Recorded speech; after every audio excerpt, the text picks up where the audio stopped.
karya ini merupakan salah satu upaya besar pertama sebenarnya dari seorang filsuf untuk menggabungkan ajaran Kristen dan filsafat Yunani yang secara nyata.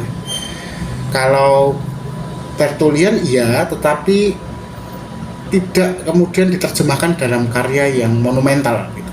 Nah, Origen itu menulis tafsiran Alkitab yang memang sangat mendalam.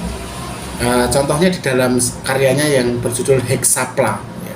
Hexapla itu karya yang menyusun teks-teks Alkitab dalam 6 versi berbeda untuk memudahkan perbandingan dan pemahaman. Meskipun banyak karya Origen yang tidak selamat ya hingga hari ini, maksudnya kemudian banyak yang hilang atau mungkin dihancurkan, tapi pengaruhnya pada studi mengenai kitab suci dan teologi ya sangat mendalam gitu. Tidak hanya pada kalangan untuk teologi kekristenan, tapi juga pada teologi-teologi yang lain gitu ya. Misalnya di teologi agama filsafat Islam dan yang lainnya.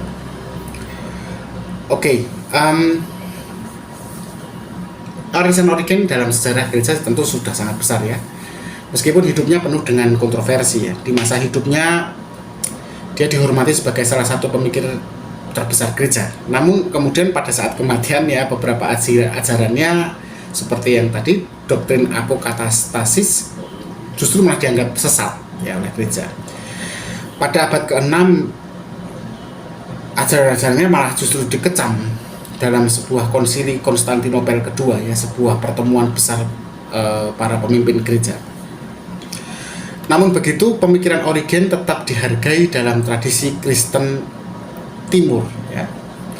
Khususnya dalam gereja Ortodoks Timur, di mana ia tetap dihormati sebagai seorang teolog yang mengembangkan banyak ide penting yang membentuk teologi Kristen. Dari Origen kita belajar tentang pentingnya berpikir secara mendalam dan intelektual dalam berpikir secara intelektual maksudnya dalam menjalani kehidupan beriman. Origen mengajarkan kepada kita ini, para pemula ya, untuk tidak hanya menerima ajaran agama begitu saja, tetapi juga menyelidiki dan memahami lebih dalam apa yang kita percayai itu. Origen mengajarkan bahwa iman dan ya, antara iman dan akal itu sebenarnya berjalan berdampingan. Jadi bukan berlawanan.